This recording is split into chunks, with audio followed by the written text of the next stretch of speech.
Hey everybody, welcome back to my new video. Today in this video, I'm going to talk about the preposition.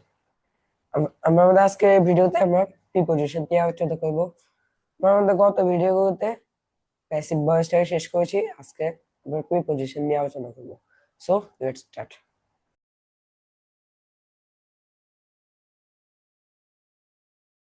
So আমরা আমাদের স্লাইডে চলে এসেছি। আজকে আমরা শিখবো হচ্ছে প্রিপজিশন নিয়ে। ওকে, সো প্রিপজিশন সমূহ। সো প্রিপজিশন গুলো হচ্ছে in, into, on, onto, over, over, above, তারপরে under, below, beside, besides, and then between, between, then হচ্ছে বিহাইন্ড, তারপর আছে হচ্ছে along, belong, beyond, around, before, after. সেই সবগুলো ব্যবহার আমরা আস্তে আস্তে দেখব।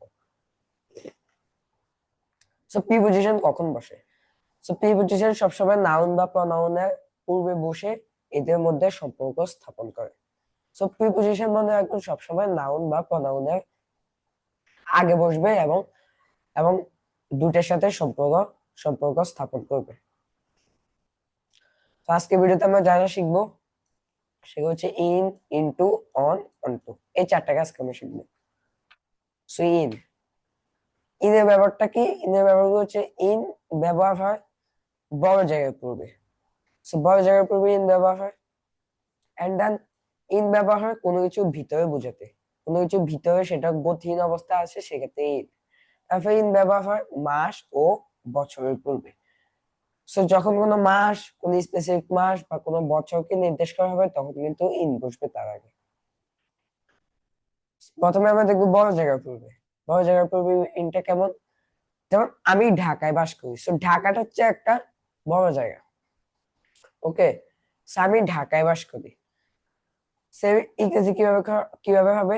সো আমরা সাবজেক্ট বসাবো I, and then I live in Dhaka.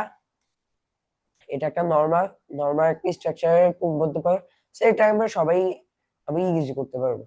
So in Dhaka, এই যে দেখেন এই ঢাকাটা হচ্ছে একটা নাউন, আর তার আগে এই প্রিপজিশনটা বসেছে, এবং এই ঢাকা এবং এই লিভ দুটার মধ্যে কিন্তু সম্পর্ক স্থাপন করেছে।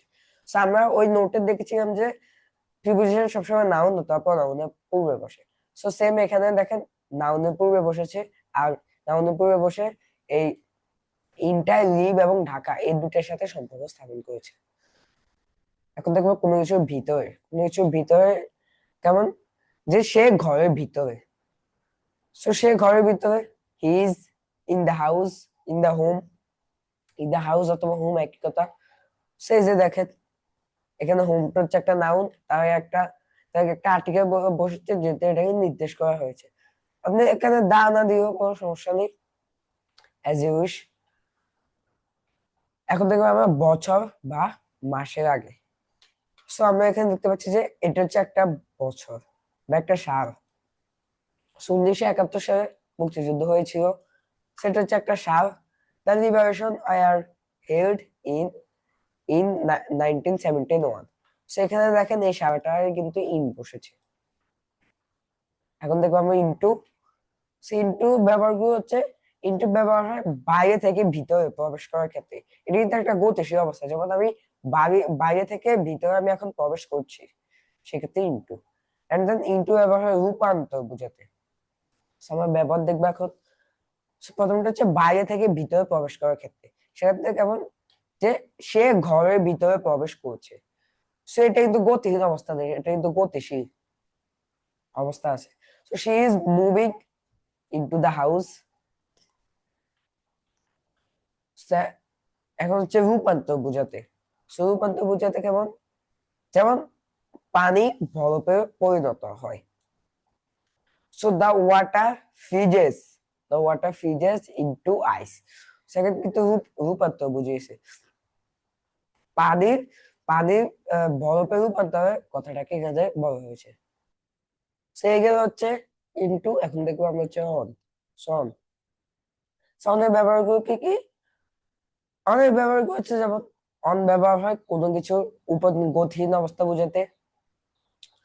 সো যেমন কোনো কিছু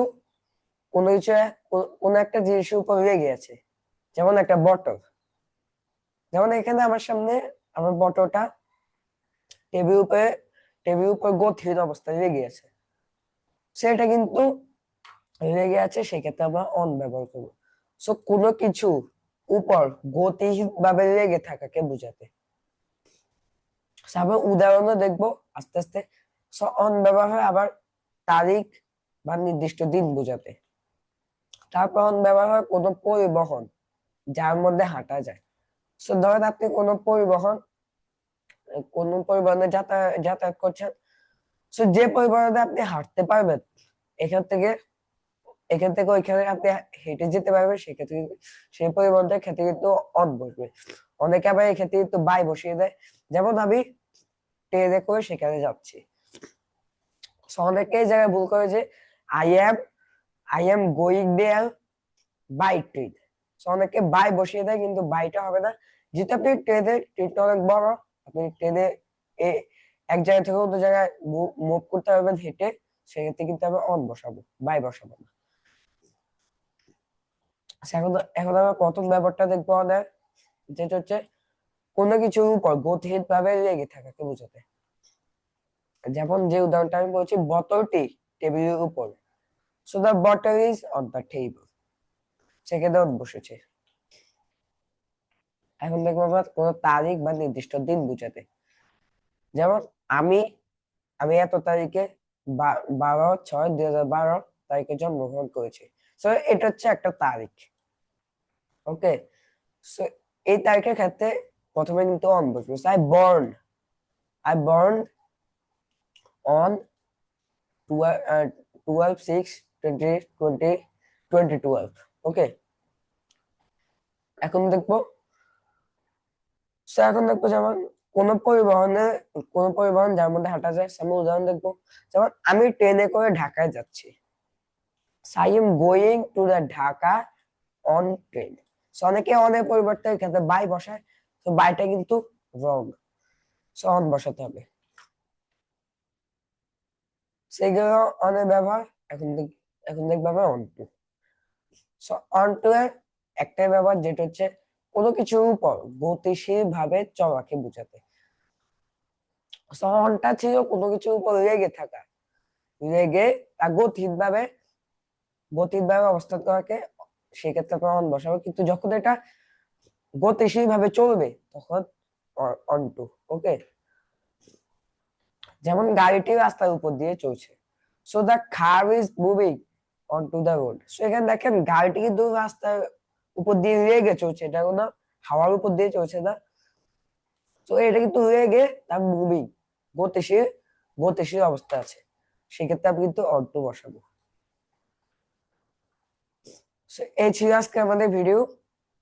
যদি কোথাও বুঝতে সমস্যা থাকে আপনাদের, অবশ্যই আমাকে কমেন্ট বক্সে জানাবেন। আজকের জন্য এখানে বিদায় নিচ্ছি, দেখা হবে নেক্সট ভিডিওতে। ততক্ষণ পর্যন্ত ভালো থাকবেন, সুস্থ থাকবেন। বাই।